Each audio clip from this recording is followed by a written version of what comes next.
and I'm the Education Director here at the Alice Austin House. So welcome. I don't know how many of you have come as younger students, because high school is not, it's harder for us to get. So we're always happy when we get high school students, because we generally have junior high school and earlier students.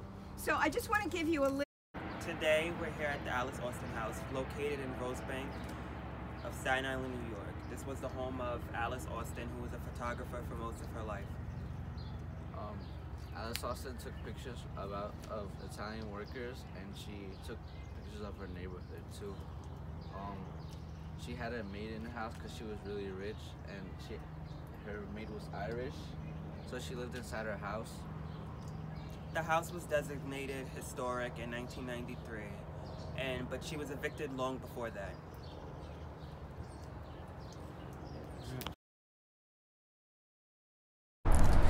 First named Fort Richmond after an earlier New York State built fort on the same site, it was renamed in 1865 for General James Wadsworth, who was mortally wounded at the Battle of the Wilderness.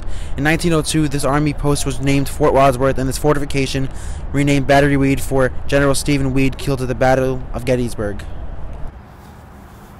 From 1859 to 1876, Army engineers built these 30-foot high granite walls to form this corridor.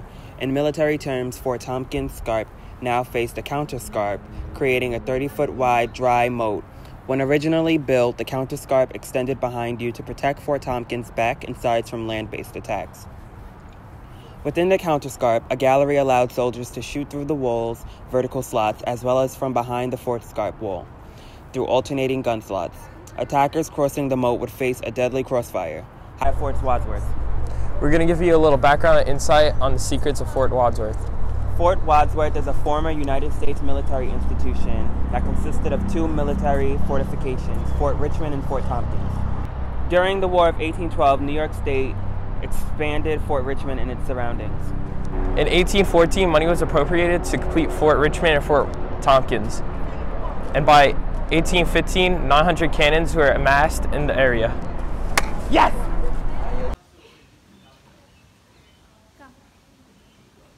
Today we're here at the Chinese Scholars Garden at Snug Harbor, which is an 83-acre park on the north shore of Staten Island.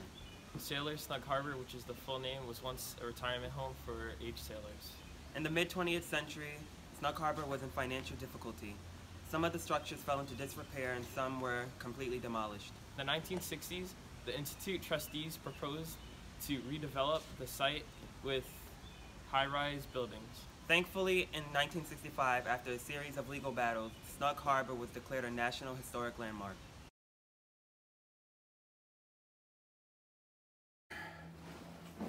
Usually you pay not so much with money, but with wood, maybe food, some clothing, but that's how it would be, and you'd be closer to here and there. Usually between November and March, I'd say, the end of March, beginning, maybe even the beginning of April, you would be here. And you'd all be learning from the same books. Now, here's what's crazy about that. You all got books, right? Yeah. You all know how paper's fun to get. You can get it easy, right? Back in the 1600s, all the way up to about 1730, getting paper here in the colonies was just about impossible. Not unless you had it in on someone who was bringing it in by way of a sailboat. Yeah. And it would take probably about anywhere from 6 weeks to about 2.5 months for that paper to come here. It would come here usually by France or Holland. There weren't any paper mills in the colonies up until 1730. So paper was hard to come by. You'd be learning from this kind of a book. This is called a horn book. Wait a second. They call it a horn book because this piece on top is not plastic. It's actually bullhorn, you know? They would take the bullhorn, they'd boil it for hours and hours, take it out, hammer it out, and shave it with a big draw knife until it gets thinner, and hammer it out more until it gets just about flat as you can get it, and it would be transparent. That way they save the paper, right? Good idea. Now, every one of you kids will not be getting one. This might be the whole extent of all the kids in the class right here. What is it, about 20? 14? Well, even with the adults here, I guess. So maybe one every 3 kids at the most. You'd be learning by memory. Remember when you were a little kid, you're learning ABC, 1.5 T, right? Or 1 plus 1 is? 2. 1 plus 2 is? 1 plus... You're in trouble, kid. That you've been learning by memory. If you're learning to draw, or I should say to write, or to draw letters, you would probably use, if we had it, we would have a slate board and you'd have chalk, all right? If you didn't have that, which is more than possible, because it had both, you'd be outside on your lunch break, and you'd be drawing into the dirt or the snow or whatever with a stick. Upstairs, they used to have a couple of children. The Tyson family had a lot of kids, and they had one little boy that died in the house, but he was very happy. He was a loving child, and he enjoyed that house. He loved that house so much that when we moved it, apparently he came with it. Oh. I'm not kidding. I was doing a tour about 1.5 years ago, and I'm hearing laughter. I'm hearing something happening. What's going on? I'm hearing this laughter. And all the people around me, it was about maybe about 7 or 8 people I'm on the floor for. They're hearing it too. It says, wait right here. Stop. I went up the stairs, I looked around the whole place. No one's throwing the voice. No one's a ventriloquist. No one is playing games. I hear a little child laughing. I found out about the story about a week later.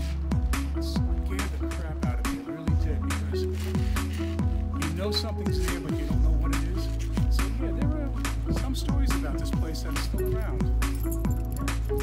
So they used to do some shooting, which is really kind of funny.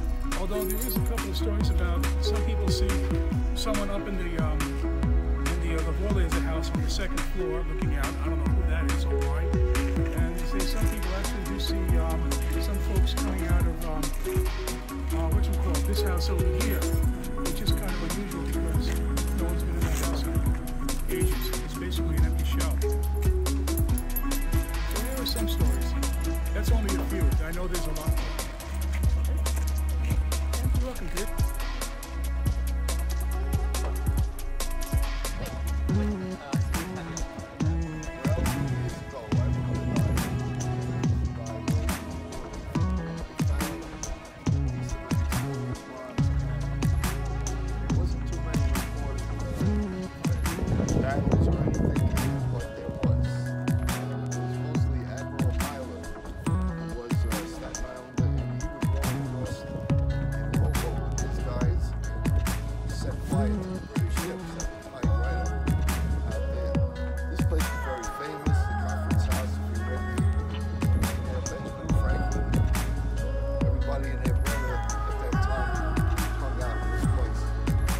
Settled dispute.